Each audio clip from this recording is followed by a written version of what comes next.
हृदय में एक ही बात है कि अपने लोगों जैसा भाग्यशाली त्रिभुवन में कोई नहीं है, क्योंकि अपने लोगों को संसार की दासता से हटा करके भगवत दास कहलाने का सौभाग्य मिला है। हम श्री कृष्ण दास हैं, भगवान के दास हैं, भगवान के विविध नाम रूप हैं।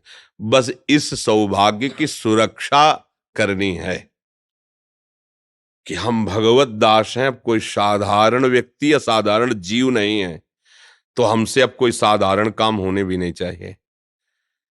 असाधारण पदवी हमें मिली है। ये भगवत दासत्व ऐसा कि ब्रह्मा जी भी नमस्कार करते हैं इस दासत्व को। और ये दासत्व जिसके हृदय में प्रकट हो जाता है, न वो ब्रह्मा का परम पद चाहता है, परमेष्ठी पद, न वो सम्राट पद, न इंद्र पद, न वो योग की सिद्धियां चाहता है, और यहां तक कि वो मोक्ष भी नहीं चाहता।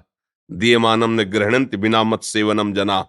बस इसकी रक्षा करना वो हमारा कर्तव्य है। क्या कर्तव्य है? निरंतर भगवत सुमिरन और सेवा।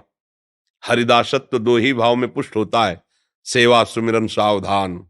साधु निरंतर सुमिरन परायण और भगवत सेवा की भावना से, इसी में परम सिद्धि है। आचार्य की, गुरुदेव की, वो संपूर्ण सृष्टि की भगवत भाव से सेवा करना और निरंतर तेल धारावत अखंड भजन का अभ्यास। क्योंकि गृहस्थ धर्म में यदि त्रुटि होती है तो उसके बहुत से कार्य हैं। भजन का अगर विक्षेप होता है तो कहीं तक वो बहुत ही दुलार का पात्र है, क्योंकि बहुत से कार्य उसके हैं।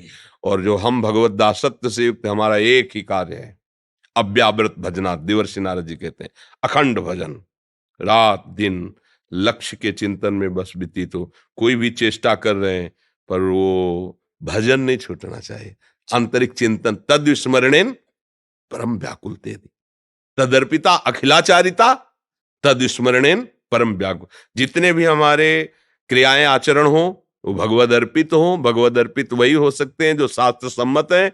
और निरंतर भजन, यही जीवन का सार गुरुजनों से सीखा है कि जीवन का सार यही है, हमारी चेष्टाएं पवित्र हो, भगवद अर्पित हो, और चित्त वृत्ति भगवान के चिंतन में, अपने आराध्य देव के नाम रूप लीला गुणधाम के चिंतन में, तो जीवन कृतार्थ हो जाएगा। अब हमारा जो सौभाग्य उदय हुआ है ये अत्यंत दुर्लभ है।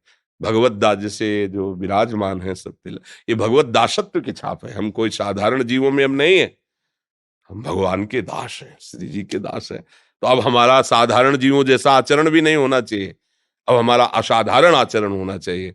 हर क्रियाएं शास्त्र सम्मत, तस्मात् शास्त्रम प्रमाणम ते कार्याकार्यो व्यवस्थितौ। कार्य और अकार्य की व्यवस्था जो शास्त्र ने की, विधि और निषेध, उसके अनुसार हमारा जीवन होना चाहिए और भगवद स्मरण परायण होना चाहिए। ये हमने गुरुजनों से सीखा है, संतों के श्रीमुख से यही वचन सुने हैं।